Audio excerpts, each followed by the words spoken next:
matin, frères et sœurs. Je me sens doublement privilégié aujourd'hui parce que, en plus d'apporter la parole, j'apporte un sujet qui est plus que cher à mon cœur. Vous avez vu le titre, c'est celui d'expérimenter Dieu, le plus grand besoin des hommes.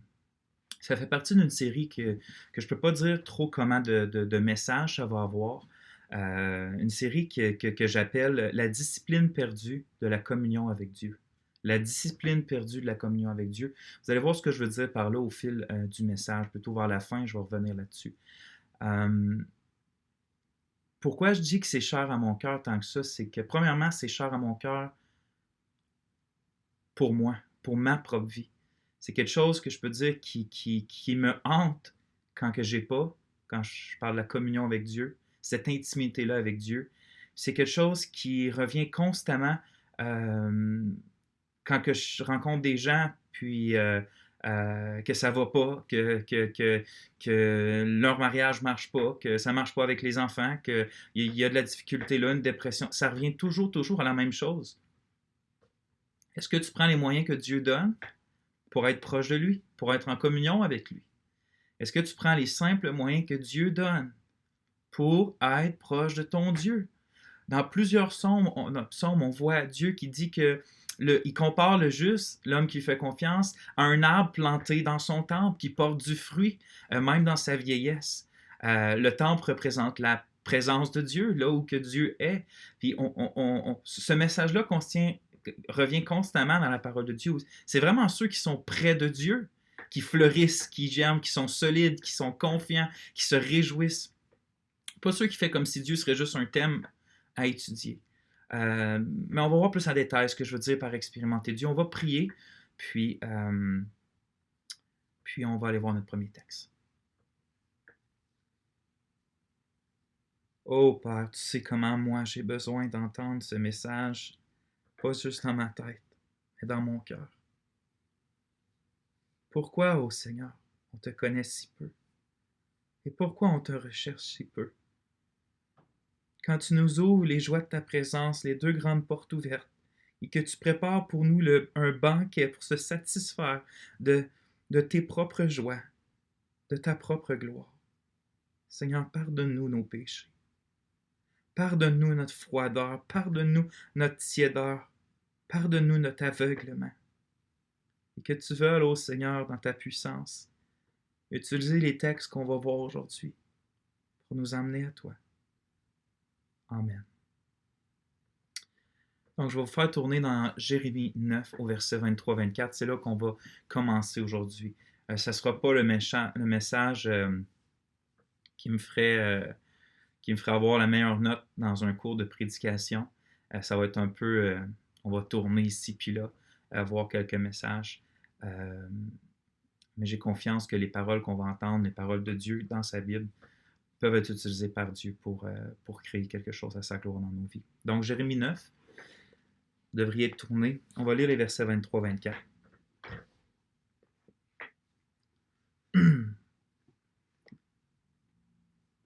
Ainsi parle l'Éternel, que le sage ne se glorifie pas de sa sagesse, que le fort ne se glorifie pas de sa force, que le riche ne se glorifie pas de sa richesse, mais que celui qui veut se glorifie d'avoir de l'intelligence et de me connaître, de savoir que je suis l'Éternel qui exerce la bonté, le droit et la justice sur la terre.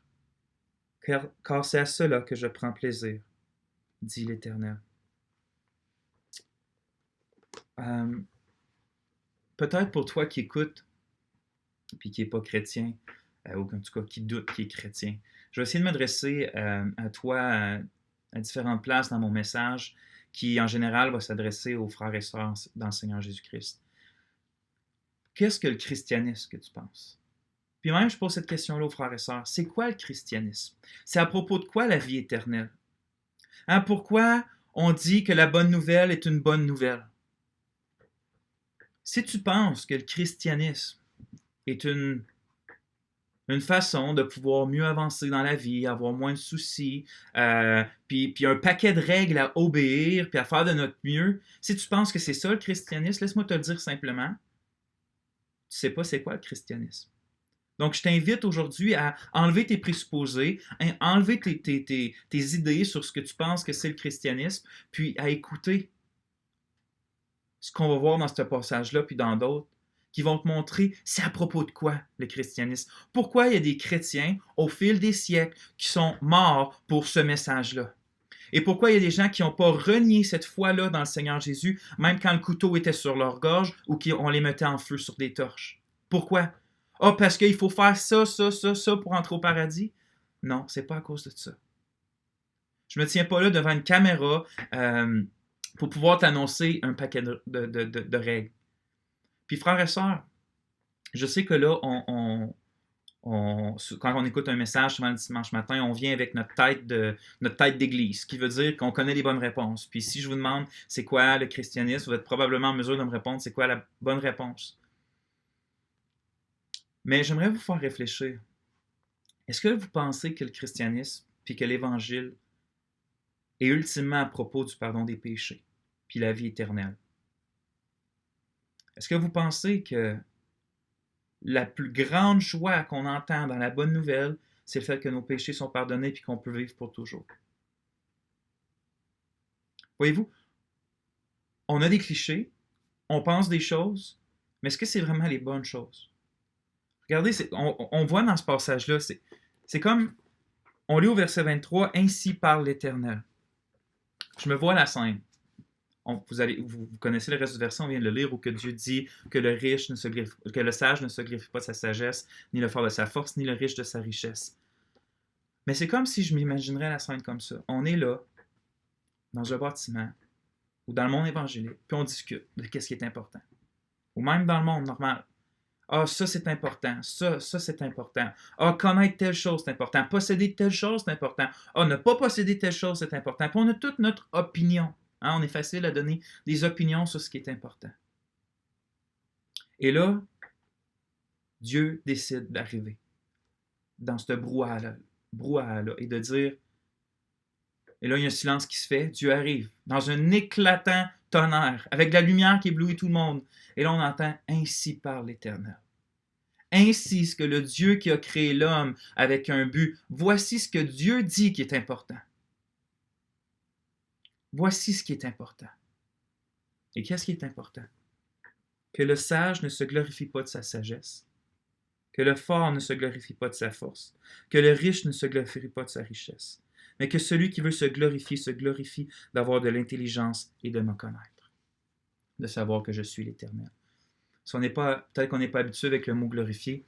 Pensez que ce mot-là peut être autant négatif que positif dans la Bible et qui veut dire essentiellement une fierté, même une joie, quelque chose qui te procure de la joie puis que tu es fier. Je pourrais dire, c'est la chose qui te rend tellement fier puis joyeux que tu ne peux pas t'empêcher d'en parler. Tu sais, quand nos enfants ont accompli quelque chose, on se glorifie de ça. Pas nécessairement de façon négative, ça peut être très bien qu'on va aller dire « Regardez, mon enfant a réussi à faire ça, puis faire ça. » Et ça nous rend de la joie, puis on le partage, on s'en glorifie. Puis il y a plein de choses qu'on peut se glorifier. Mais, en fait, ma question, c'est celle-là. Qu'est-ce qui procure ta plus grande joie? De quoi tu es le plus fier d'accomplir ou d'avoir ou de ne pas faire? Ou je pourrais poser ma question différemment. Quand tu vas mourir à la fin de tes jours, qu'est-ce que tu vas être capable de dire ça, là? Cette seule chose-là, si je ne pourrais pas avoir tout le reste, mais cette seule chose-là, voilà ma fierté. Voilà ma plus grande source de joie. C'est quoi? Dieu dit que ça ne devrait pas être la sagesse, ni la force, ni la richesse. Choses dans lesquelles Israël dans le passé et l'homme d'aujourd'hui, vous êtes comme moi, vous avez des yeux, vous pouvez le voir, vous êtes des humains comme moi, vous pouvez le ressentir dans votre cœur. C'est des choses dans lesquelles on a tendance trop facilement à trouver notre ultime joie. Hein, la connaissance, la sagesse, de savoir plus que mon voisin, de comprendre plus que l'autre. Cette sagesse-là qui est pas mal dans la Bible, une sagesse. Même on voit que c'est loué que l'homme soit sage. Dieu veut que l'homme soit sage. Mais cette sagesse-là qui a tendance à dire, voici ma source de réconfort, ma source de sécurité, le fait qui fait que je me sens que je suis quelqu'un dans la vie. La sagesse ou la force. Le mot utilisé dans notre passage peut autant parler de la force politique, la puissance politique ou la force physique. Hein. Surtout aujourd'hui, une des choses les plus... l'une des choses dans lesquelles les hommes se glorifient le plus, hein, la santé physique, la force physique, le culte de la beauté, le culte de la forme. Dieu il dit que ça ne soit pas ça ta plus grande joie, que ça ne soit pas ça dans ce que tu te glorifies. Tu peux avoir un corps comme Superman, comme les plus grands athlètes. Laissez-moi vous dire que la personne la plus forte sur cette terre en ce moment-là, avec le corps le plus en santé, on a juste besoin d'une toute petite bactérie, pas visible à l'œil nu, et qui rentre dans son corps et en moins de 24 heures, cette personne la plus forte, la plus en santé, elle qui avait le plus sujet à se glorifier dans sa force, meurt en dedans de 24 heures. Dieu dit, ne te glorifie pas dans ça. C'est pas ça la chose la plus importante. Ou les richesses encore. Hein, les richesses que dans notre société occidentale, on s'en rend malade et anxieux pour en avoir, pour en posséder, parce qu'on se sent en sécurité quand on a de la richesse. Hein, ça nous donne, quand on réussit, ça nous donne, c'est un peu mêlé avec la sagesse et la force, mais quand on a de l'argent, ça nous donne le sentiment d'avoir été sage pour l'acquérir, puis ça nous donne un sentiment d'être puissant. Hein. On sent qu'on a un pouvoir quand on a de l'argent. On peut faire des choses. On peut contrôler certaines choses.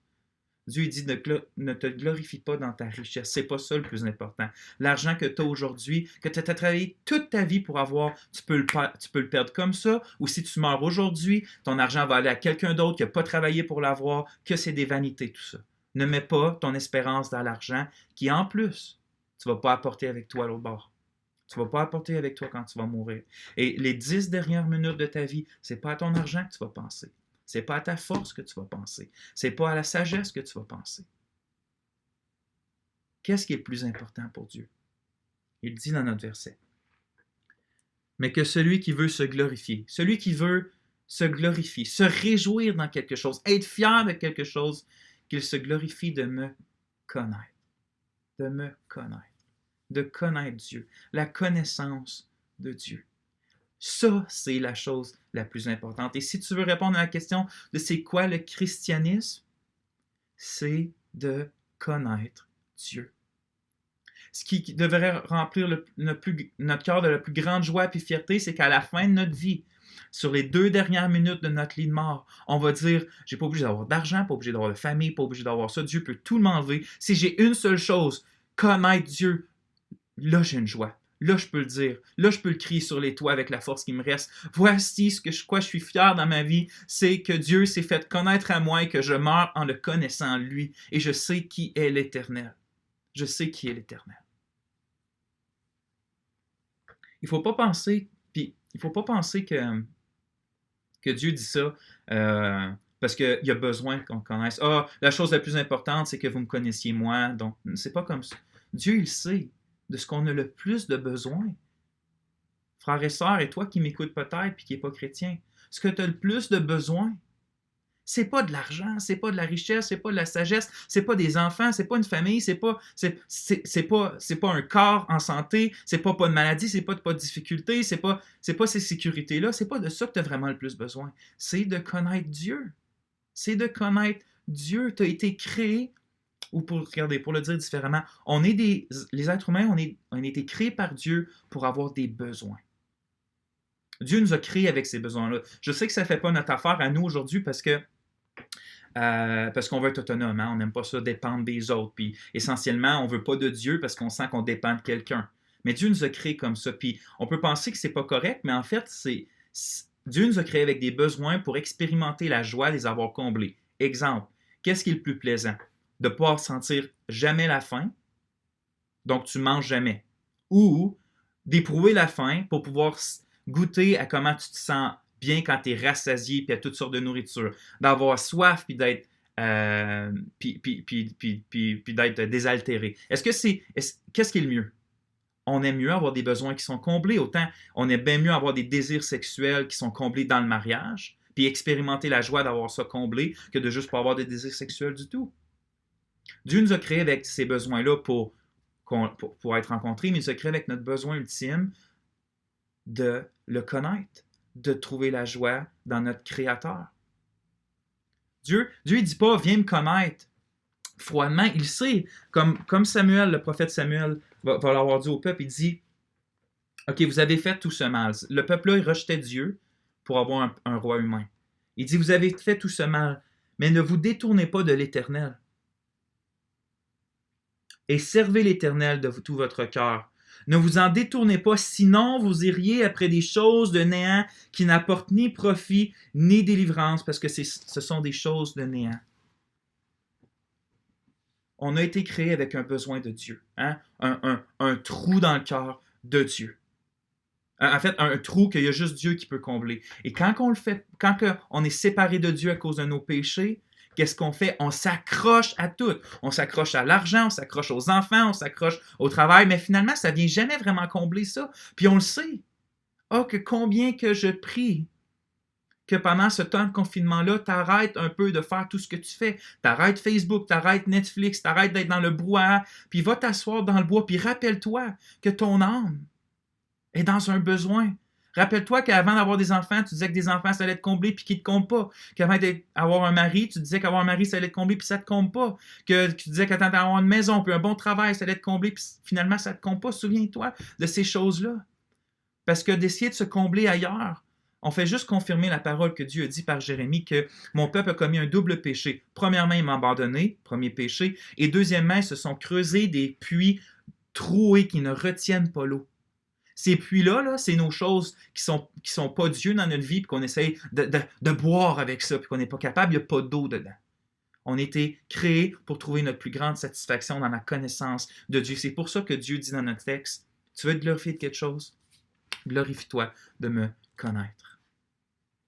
Puis j'aimerais le mot...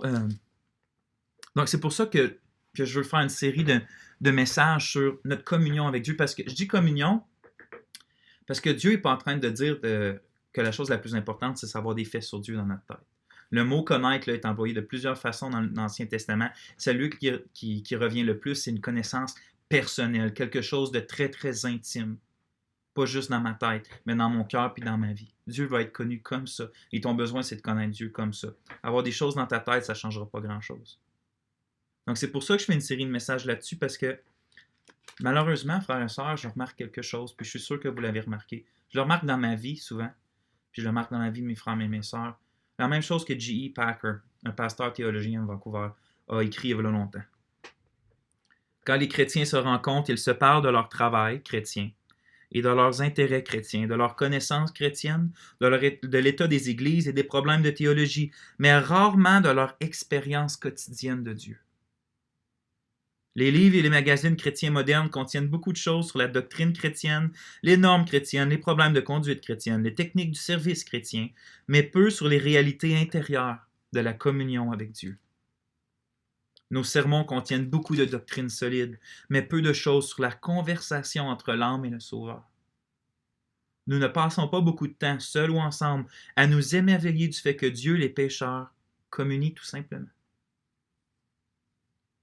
Non, nous tenons cela pour acquis et pensons à d'autres questions. Ainsi, il est clair que la communion avec Dieu est une petite chose pour nous. Frères et sœurs, est-ce que ces paroles-là décrivent bien le christianisme qui vous entoure? Je suis persuadé que oui, parce que j'ai pu me remarquer moi aussi. On parle beaucoup de Dieu dans notre tête, des choses qu'il faut faire puis du service.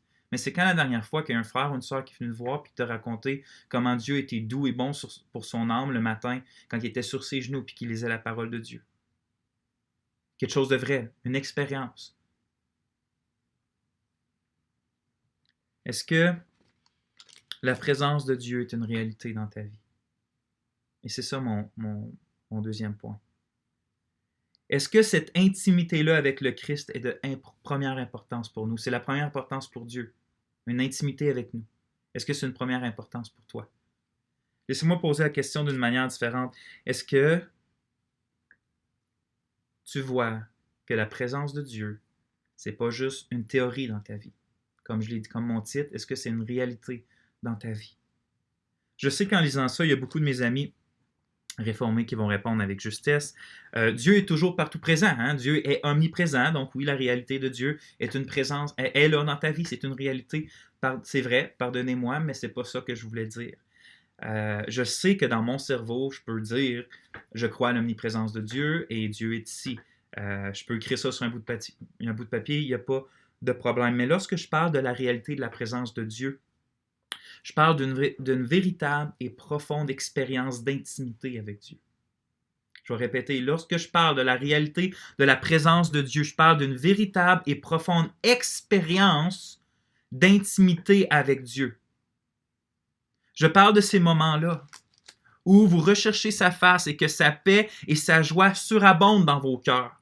Je parle des moments où vous lisez puis méditez la parole de Dieu puis que tout d'un coup, Dieu semble ouvrir vos yeux sur sa gloire puis sur l'infini de sa grandeur puis sur son éternité jusqu'à vous couper le souffle. Sans pouvoir exprimer quoi que ce soit pendant des minutes et des minutes juste dans l'admiration de qui est Dieu. Je parle de ces moments-là où le Seigneur devient plus réel pour toi que l'ordinateur ou que les autres personnes qui étaient en avant de toi. Tu es plus sûr que Dieu est réel que les choses que tu vois. Je parle de ces moments-là alors que tu plies le Seigneur parce que tu ne sens aucune force physique et spirituelle pour annoncer un message puis une prédication, puis que tout d'un coup, tu te sens porté par Dieu dans sa grâce pour annoncer sa parole. Je parle de ces moments-là où que Dieu répond à vos nombreux cris et soupirs. Je parle de ces moments-là où vous ressentez tellement la joie de Dieu que vous êtes capable de dire avec sincérité, « Seigneur, fais de moi ce que tu veux. » De ces moments-là où vous percevez quelque chose que Dieu, vous aviez souvent vu dans votre tête, su dans votre tête, mais que tout d'un coup, ça vous frappe comme un coup de marteau d'en face. Dieu est comme ça, Dieu est comme ça, Dieu est comme ça pour moi, Dieu est comme ça. Je parle de ces moments-là où la sainteté de Dieu devient si réelle à ton esprit que tu n'oses même pas dire un mot puis que tu comprends maintenant, quand tu lis dans la Bible, que les gens enlevaient leurs souliers quand la présence de Dieu se manifestait. Mais en disant ça, je reconnais que la vie quotidienne normale, on pourrait dire, ou la vie quotidienne du chrétien, n'est pas faite de ces moments-là qu'on pourrait dire là, super extraordinaires ou que tu as l'impression là, que ton salon est en feu à cause que la présence de Dieu est là. C'est pour ça que quand je parle d'expérimenter Dieu, je ne parle pas juste de ces choses-là, je parle aussi de toutes ces journées-là où, sans vivre d'expériences semblables, là, votre vie est comme tout simplement une discussion avec le Père, constamment. Hein, autant dans les joies de ces diverses grâces que dans les contritions pour votre péché, vous vous adressez à Dieu, puis vous l'écoutez. C'est ce genre d'expérience-là avec Dieu qui fait partie de votre vie quotidienne. Je parle aussi de ces nuits-là où vous vous réveillez inquiet à cause d'un projet ou à cause d'une situation familiale, puis que votre premier réflexe, c'est de faire connaître à Dieu votre besoin, puis que tout d'un coup, sa paix et sa joie surabondante remplit vos cœurs, comme qu'on voit dans Philippiens 4, 6 à 7. Je parle de ces moments-là où vous sortez de chez vous, vous levez les yeux vers le ciel, puis vous vous rappelez que votre Créateur est au contrôle, et que ça vous fait marcher assuré que votre berger vous conduit. Je pense à ces moments-là où vous savez exactement que vous êtes en train de faire la chose que Dieu veut que vous sachiez. Vous avez ce sentiment-là de conviction. Oui, je parle de tous ces sentiments-là qui habitent, humilient, réjouissent, rassurent, brisent et édifient celui qui a un sens réel de la présence de Dieu dans sa vie quotidienne. Pas juste « Ah, j'ai lu dans un bouquin de livres théologiques que Dieu est omniprésent. » Non, je sais que Dieu est présent dans ma vie, là. Je répète donc ma question. Est-ce que la présence de Dieu est une réalité dans ta vie? Et une chose que tu recherches? Puis là, je peux presque entendre certaines objections par l'écran de l'ordinateur. Parce que je n'ai déjà entendu, puis des inquiétudes. Wow, Vincent! Wow! Tu trouves pas que tu es en train de nous parler trop d'expériences, là? Hein? Des émotions, des expériences. Nous, on s'est toujours fait dire que la vie chrétienne n'est pas basée sur des expériences. Puis toi, là, t'arrêtes pas de dire expérience, expérience, expérience.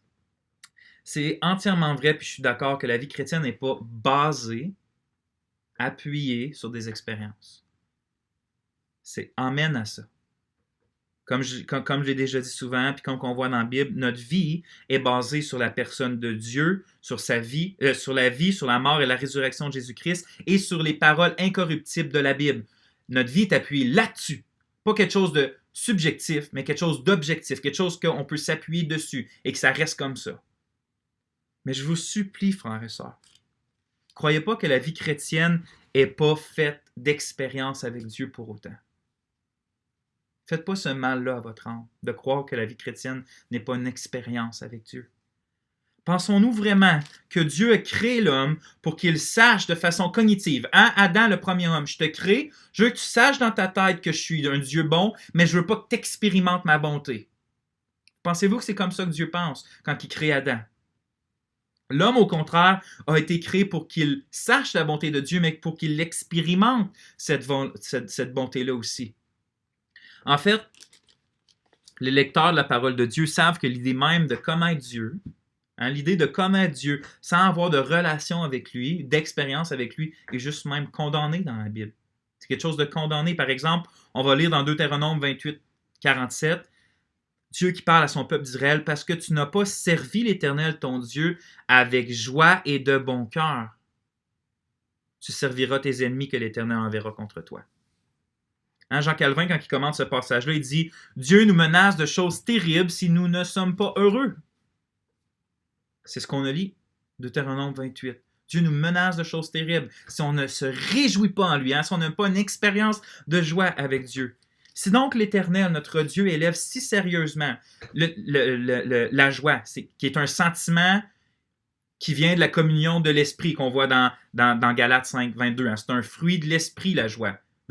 Plus on est proche, plus on est en communion avec l'Esprit de Dieu, plus on va expérimenter la joie. Si Dieu élève cette joie-là au niveau d'un précepte, d'un commandement, si tu ne te réjouis pas, tu es condamné. Est-ce qu'on pense vraiment que ça veut dire que le Seigneur veut juste qu'on le connaisse de façon intellectuelle dans notre vie? L'apôtre Paul, plusieurs siècles après Moïse, va enseigner aux chrétiens de l'Église de Philippe quelque chose de similaire. Il va dire « Réjouissez-vous toujours dans le Seigneur ». Je le répète, réjouissez-vous, Philippiens 4.4. C'est un impératif dans le grec. C'est un ordre. Réjouis-toi. Aie cette expérience-là de joie dans le Seigneur. Est-ce qu'on croit que le Père a envoyé son Fils dans le monde, prenant notre chair, prenant notre faiblesse et vivant une vie parfaite pour nous, contre toute tentation, et subissant la colère qu'on mérite sur cette croix-là, étant puni à notre place, le juste pour les injustes, et que Dieu a donné la vie de son Fils, et que son Fils a volontairement donné sa vie pour sauver des pécheurs, pour qu'ils soient finalement en communion avec lui, en union avec lui, pour qu'ils soient réconciliés avec lui, ayant plus aucune condamnation entre eux et leur Dieu pour l'éternité. Est-ce qu'on pense que ça, le fait que Dieu a fait ça, pour qu'on puisse dire dans notre tête, Dieu est bon. Dieu est bon, sans goûter à cette bonté-là, au point que cette bonté-là qu'on goûte dans notre cœur et dans notre vie ressort en action de grâce. Dieu n'a pas donné la précieuse vie de son Fils pour qu'on puisse savoir dans notre tête que Dieu est bon. Dieu, là, frères et sœurs, c'est pas une idée, c'est pas un concept, c'est pas une philosophie, c'est pas un sujet qu'on étudie dans un livre. Dieu est une personne quand on lit la Bible. Dieu est une personne. Certes, c'est une personne divine, une personne spirituelle, une personne éternelle. C'est la plus magnifique de toutes les personnes. Elle est complètement à part dans sa sainteté. Mais c'est quand même une personne, ce qui veut dire que Dieu a une volonté, des pensées, des émotions divines, pas comme les nôtres, mais des émotions, et que d'avoir une véritable relation avec lui, ça implique d'avoir des véritables expériences avec lui. Puis c'est ça que je crois qu'on a perdu, puis que si on fait pas, puis qu'on perd si souvent dans notre vie. C'est ça que je crains pour la prochaine génération des jeunes qui sont passionnés pour la théologie, qui sachent placer tous les points sur les i, les barres sur les t, qui soient capables d'expliquer parfaitement puis d'écrire des livres sur la doctrine de Dieu de façon systématique, qui connaissent les réformateurs, puis les puritains de manière quasi exhaustive, mais que tout ça soit seulement une bonne théologie sans aucune profonde puis authentique communion avec le Dieu de leurs études. Ils ont une bonne étude de Dieu, mais ils n'ont pas l'expérience du Dieu de leur étude. Quelle tragédie! Quelle tragédie! Justement, jeunes hommes et jeunes femmes, oui, lisez-les, les vieux théologiens, mais lisez-les comme il faut.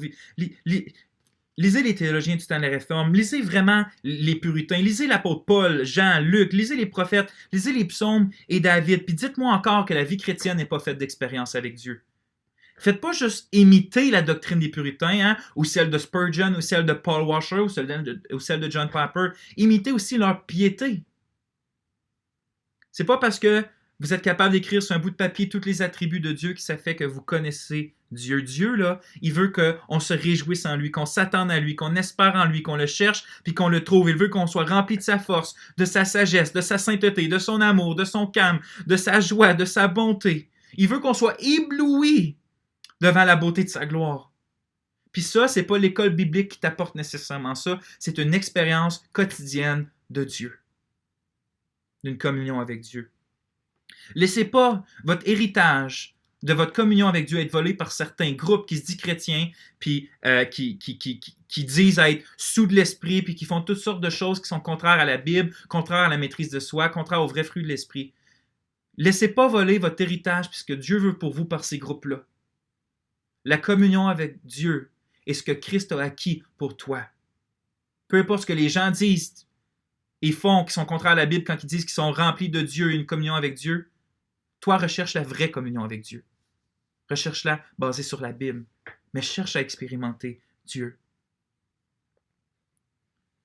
Un jour, il y a un missionnaire qui a comparé deux sortes de connaissances, puis il a raconté cette histoire-là. Puis j'ai tout le temps, ça m'a marqué parce que j'ai tout le temps trouvé très à propos. Il raconte que dans le fond, son médecin, il connaît beaucoup plus sa femme que lui, sur bien des choses. Hein. Il connaît plus le fonctionnement de son corps, comment son cerveau marche, comment son cœur bat, les tissus de son corps, comment ils se forment. Il connaît vraiment beaucoup de choses sur sa femme, plus que lui-même. Plus que lui. Il connaît plus le fonctionnement du corps de sa femme que lui-même. Mais le missionnaire dit, mais qui connaît le plus ma femme, lui ou moi?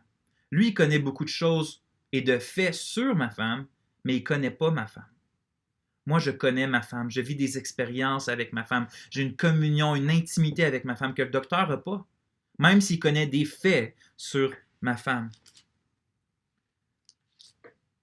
La différence entre ces deux façons-là de connaître, que ce soit avec la femme ou le mari puis le docteur, ou que ce soit vraiment avec Dieu, c'est deux mondes séparés, complètement. Est-ce qu'on connaît juste des faits sur Dieu? Ou on connaît Dieu? De quelle manière qu'on connaît le Seigneur Jésus-Christ? Dieu veut qu'on le connaisse, lui. Regardez le psaume 63. « Ô Dieu, tu es mon Dieu, je te cherche au point du jour. Mon âme a soif de toi, ma chair languit après toi, comme une terre aride de soif. » Qu'est-ce qu'il est en train de dire? « Oh Dieu, mon cœur est complètement vide. Dis-moi dans mon cerveau. » Non, il dit, Dieu, je veux que tu sois là. Je veux que tu remplisses mon âme et mon cœur. Je veux être satisfait de toi. Est-ce que vous désirez avoir une communion avec Dieu? Une expérience plus constante de ce que vous avez là? J'essayais, ça a été long ce point-là, mais j'essayais comme d'attiser en nous cette espèce de... Est-ce qu'on a oublié? Est-ce que ça fait 15, 20, 25 ans qu'on vit avec le Seigneur, qu'on a oublié les premières années où on n'est pas parfait dans notre théologie, mais que dans le fond, on cherche Dieu et qu'on se réjouit en lui, on vit des expériences avec Dieu? Est-ce qu'on a oublié ça? Frères et sœurs, John Owen a déjà dit, je paraphrase dans un de ses livres, que si on n'a pas de communion avec Dieu, on n'a rien. On n'a rien. Quelle est notre vie chrétienne si on n'a pas de communion avec Dieu? Ok, oui, Dieu nous a sauvés pour revenir à ce que je disais au début. C'est quoi l'Évangile? Est-ce que c'est le pardon des péchés? Oui, mais pourquoi? Est-ce que c'est le but ultime de l'Évangile? Non. C'est écrit dans Pierre que Christ a donné sa vie, le juste pour les injustes, afin de nous emmener à Dieu.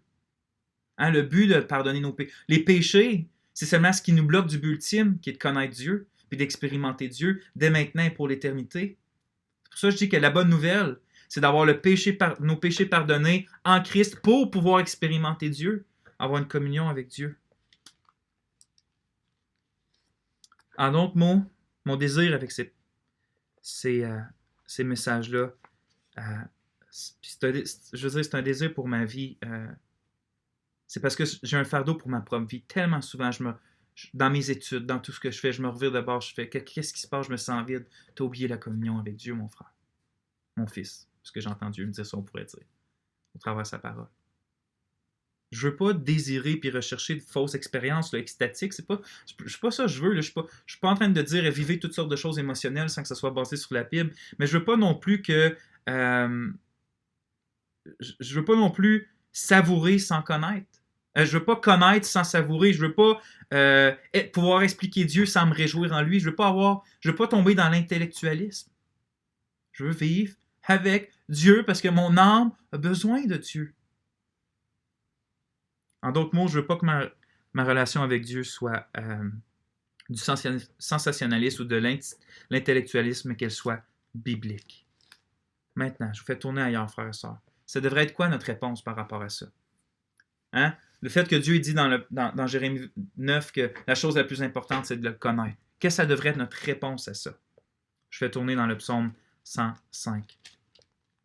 On va se dépêcher un peu car le temps avance assez vite. Psaume 105. Au verset 4.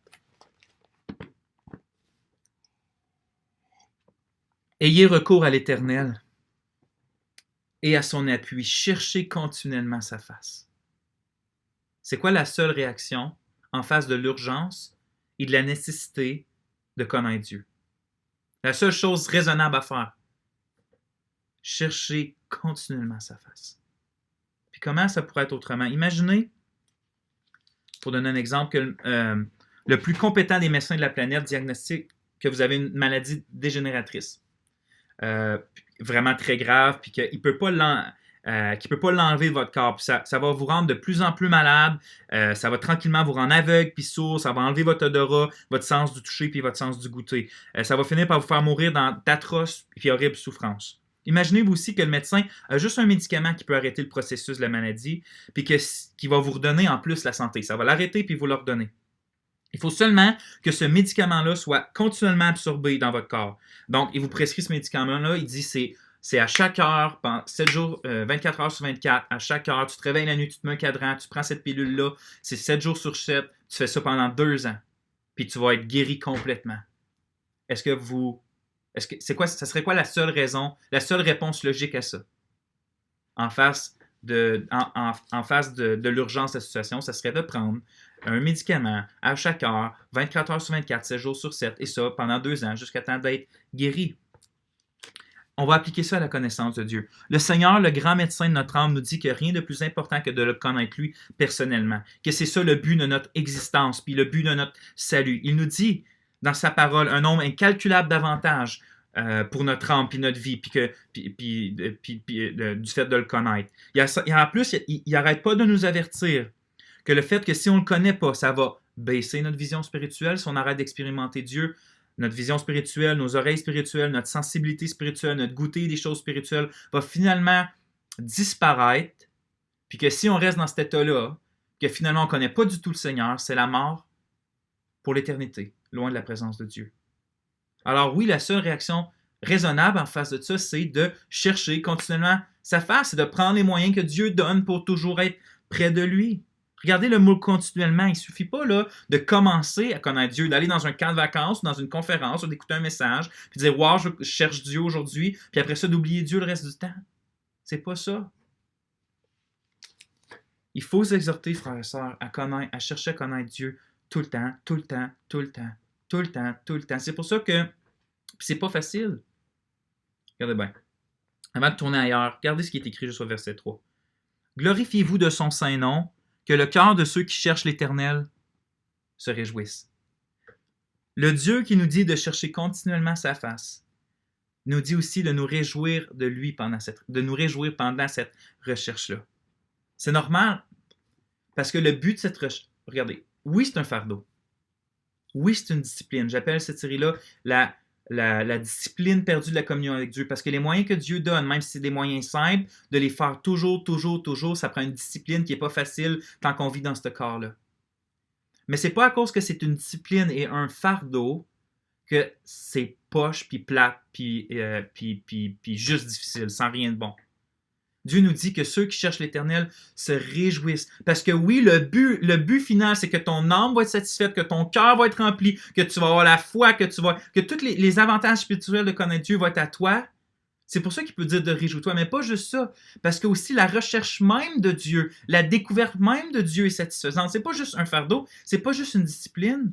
Je vais nommer un exemple, puis peut-être si vos enfants écoutent ça, vous voulez passer sur pause puis les mettre à côté. Mais si on prend l'exemple d'un homme et d'une femme qui veulent profiter du fruit, du cadeau que Dieu donnait au couple, cela de la relation sexuelle. Quand c'est bien fait comme Dieu le fait, là, est-ce que c'est juste l'acte final qui est réjouissant?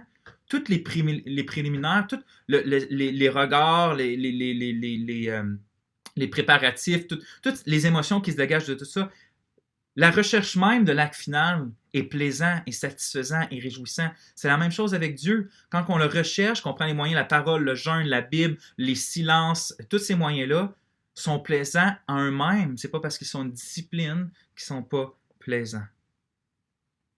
Parce que pourquoi je mentionne ça, c'est que je veux pas qu'on se dise ah oui, Vincent a prêché qu'on doit rechercher Dieu, donc aujourd'hui, 7 heures, c'est mon devoir, je dois chercher Dieu. Dieu n'est pas intéressé par ça. Dieu n'est pas intéressé que notre bouche dit qu'il faut rechercher Dieu, mais que notre cœur est éloigné de lui. Voici, regardez des chrétiens qui ont témoigné de la recherche qu'ils ont de Dieu. Qu'est-ce que ça leur faisait? Frédéric Faber. Seulement s'asseoir et de penser à Dieu. Oh, quelle joie cela est!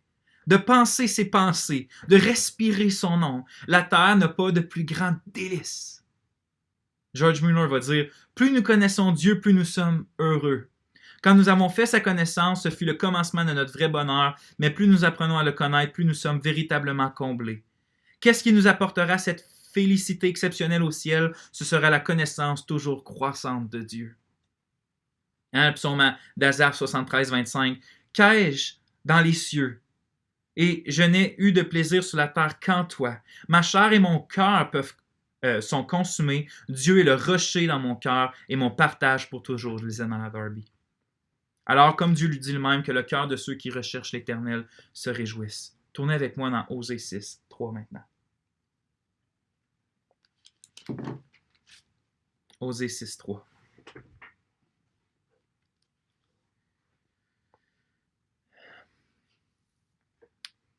Connaissons, cherchons à connaître l'Éternel. Sa venue est aussi certaine que celle de l'aurore. Il viendra pour nous comme la pluie du printemps qui arrose la terre. Et là, je prends une pause parce que je me fais accélérer à cause du temps. Je ne devrais pas, parce que c'est important comme sujet. Trop important. Donc oui, je vous demande pardon d'avoir accéléré. En fait, ça va prendre plus de temps comme message. Ça va dépasser le temps que je prends d'habitude. Puis je pense que c'est correct. Parce que c'est un message plus qu'important. Le fait de connaître Dieu, c'est plus que juste est-ce que le prédicateur a respecté son temps. Puis là, je vais prier pour ça. Je vais prier. Seigneur, je te demande pardon.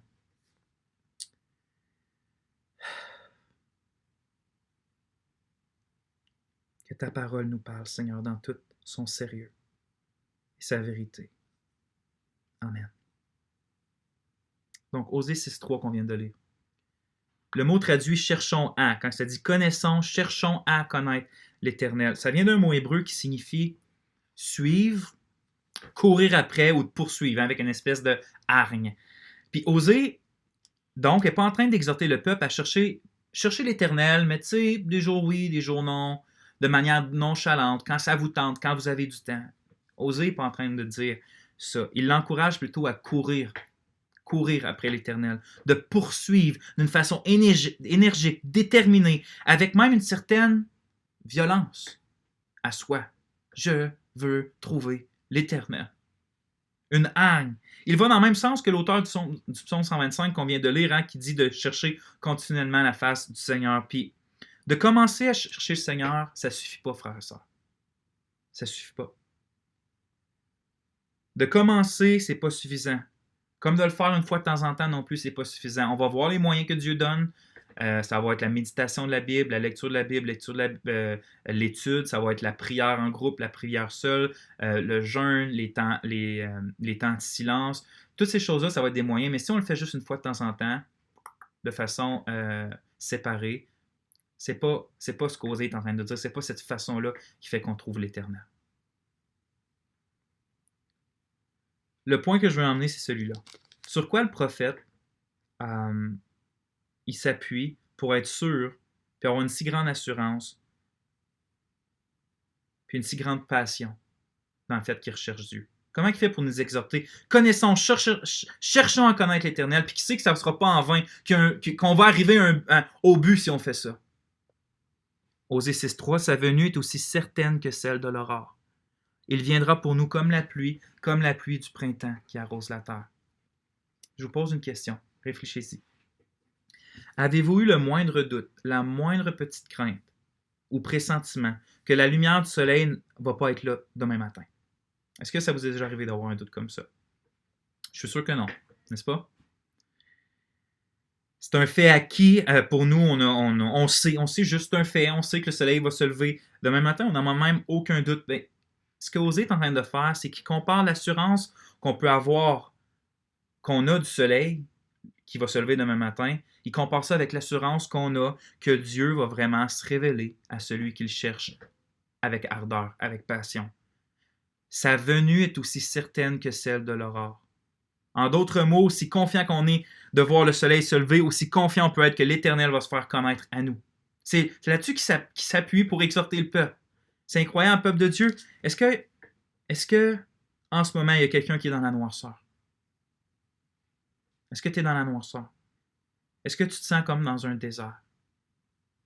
Tu désires désespérément avoir une lueur d'espoir où ton âme a extrêmement soif de vie, de paix, de joie, de force, soif de tentation, de force contre la tentation, excusez-moi, d'amour, de sainteté. Sache ça, que si tu résolues aujourd'hui dans ton cœur et par la grâce de Dieu, de rechercher à connaître Dieu au travers des moyens que lui donne, si tu fais cette résolution-là, sa lumière, assurément, basée sur la promesse infaillible de la parole de Dieu, sa lumière va venir dissiper la nuit qui est dans ton cœur, puis sa pluie va venir arroser la terre aride de ton âme.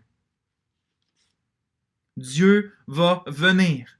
Dieu va venir. C'est sa promesse.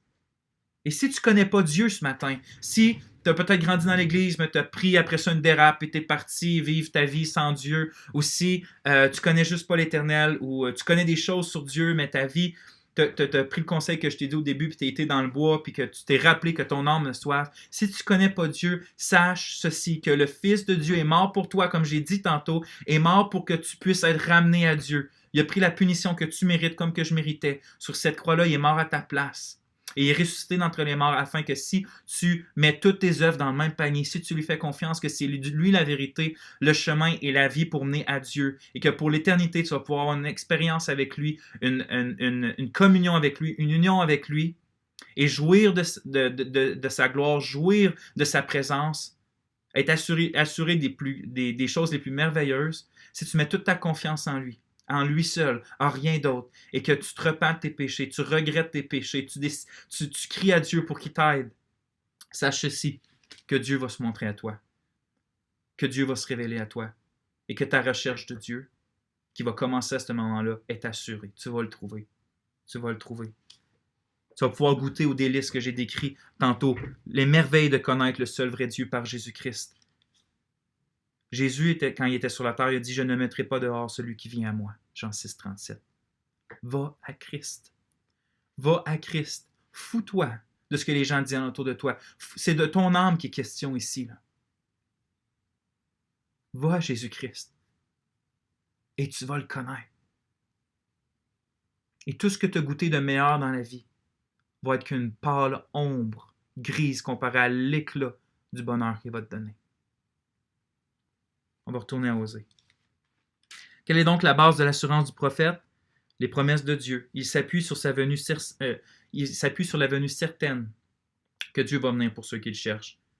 En fait, il y avait la même foi qu'Abraham, quand on lit dans Romains 4:21 que Abraham avait la pleine conviction que ce que Dieu promet, il peut aussi l'accomplir. Si Dieu promet que quand tu le cherches de tout ton cœur, dans Jérémie 29, tu vas le trouver, si tu crois ça et que tu vas cogner à la porte de Dieu, cogner à la porte de Dieu, cogner à la porte de Dieu, Dieu va se manifester à toi selon ses promesses.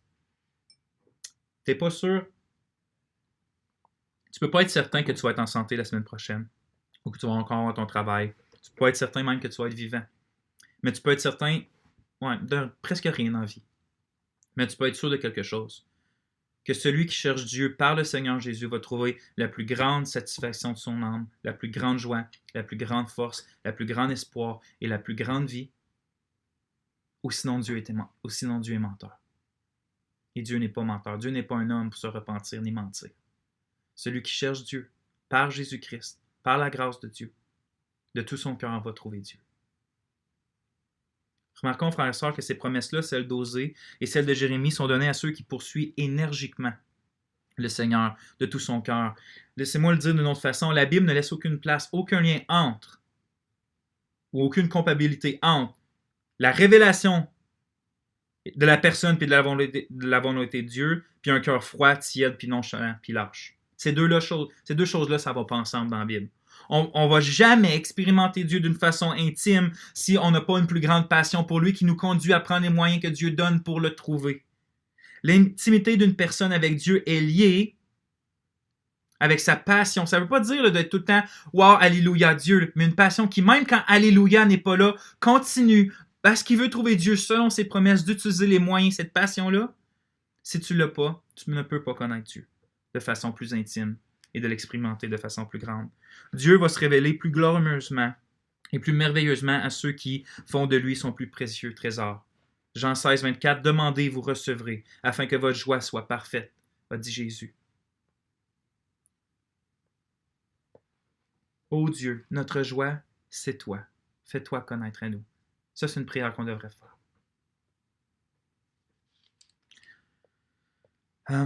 Jésus a indiqué par quel moyen. Non, regardez bien, je vais dire ça avant. Donc, premièrement, Dieu veut qu'on le cherche continuellement puis passionnément. Puis deuxièmement, il promet de se faire connaître à nous dans cette recherche-là. Puis je trouve que ces deux vérités-là sont bien exprimées dans un verset qu'on utilise souvent. Mais je pense qu'on utilise souvent tard. Psaume 37, 4. « Fais de l'Éternel tes délices, et il te donnera ce que ton cœur désire. » Hein? Ce verset-là, est-ce qu'il est souvent tordu? Vous le savez autant que moi. Voici comment souvent on l'utilise. Si tu désires une voiture, un travail, un voyage, la santé, eh bien, cherche Dieu en premier, puis après, il va te donner ce que tu veux. Pour moi, ça, c'est blasphématoire de penser comme ça. Pourquoi? Parce que ça montre que, dans le fond, on a un désir supérieur à Dieu qui est ce qu'on notre cœur désire, puis qu'on fait juste utiliser Dieu dans le but d'avoir notre plus grand bien, notre plus grand plaisir. Je vous propose une autre façon de voir ce verset-là, qui je pense qui est plus fidèle au texte. Quand ce qui fait tes délices, c'est du chocolat, qu'est-ce que ton cœur désire? C'est du chocolat. Ce qui fait tes délices, c'est ce que tu désires. Eh bien, quand l'Éternel est ton délice, ce que ton cœur désire est l'Éternel. Fais de l'Éternel tes délices et il te donnera ce que ton cœur désire, l'Éternel. Ça m'amène à poser la question suivante. Qu'est-ce que tu fais? Qu'est-ce qui fait mes délices? Ou pour emprunter le langage du Seigneur Jésus, où est vraiment mon trésor? Jésus nous a indiqué que le moyen par lequel on peut savoir où est notre trésor est assez facile. Là où est ton trésor, là aussi sera ton cœur. Notre cœur, c'est-à-dire notre vrai nous, notre passion, notre volonté, nos sentiments, qui qu'on est directement lié avec ce qu'on trouve, avec notre trésor, c'est-à-dire ce qui fait notre délice, notre but, l'objet de nos passions. En d'autres mots, lorsqu'on regarde ce qui nous passionne le plus, on voit qu'est-ce qu'on considère être le plus précieux pour nous, puis ce qu'on recherche le plus. Qu'est-ce qui absorbe le plus notre cœur, notre temps, nos pensées, nos énergies? Est-ce que c'est Dieu? Est-ce que c'est ma propre personne? Est-ce que c'est le ministère? Est-ce que c'est ma famille? Est-ce que c'est la réussite, l'argent, le plaisir, le corps, le sport? La réponse de Dieu qu'on a vue au début, qui est en même temps la réponse à pas juste quel devrait être ton trésor, mais qu'est-ce que c'est le christianisme? Qu'est-ce que l'Évangile? À quoi ça sert, ça? Pourquoi c'est quelque chose d'extrêmement extraordinaire d'avoir la vie éternelle? La réponse à ça, c'est Dieu. La connaissance de Dieu, l'expérimentation de qui est la personne la plus merveilleuse au monde, qui existe et qui ne va jamais exister, qui est le Seigneur Jésus-Christ. C'est ce qui rend l'éternité agréable d'une façon ineffable, inexprimable, et ce qui rend la vie qu'on a avec Dieu présentement sur terre une joie. La communion et l'expérimentation de la personne de Dieu au travers le Seigneur Jésus-Christ et par les moyens qu'il va le donner. Et c'est ce qu'on va adresser dans les prochains messages, les moyens qu'il donne. Mais avant de voir les moyens exacts, on va quand même adresser des choses qui est d'important d'adresser pour pas qu'on se perde dans une espèce de recherche pharisianique de Dieu, de tomber dans le légalisme ou même dans une culpabilité accablante, de dire je recherche jamais assez Dieu, je vais mourir pour l'éternité en enfer. Pour ne pas tomber dans ces pièges-là, on va adresser une ou deux autres choses, puis après ça, on va tomber dans les moyens que Dieu donne. Donc, on va prier, puis on va demander à Dieu de venir se manifester à nous selon ses promesses. Soyez bénis. Seigneur Dieu, je sens tellement que ma parole a été minuscule, tellement peu comparé à ce que je t'ai supposé de décrire.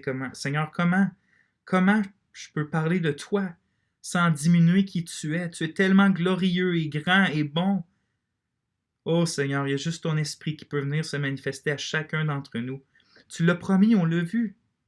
Seigneur, viens pour nous comme l'aurore et comme la pluie. Viens, Seigneur, remplir nos cœurs. Viens faire déborder ton peuple de joie parce qu'il te connaîtra, pas simplement dans sa tête, mais dans sa vie et dans son cœur. On te loue dans le Seigneur Jésus. Amen. Bien hâte de vous voir. Soyez bénis, frères et sœurs.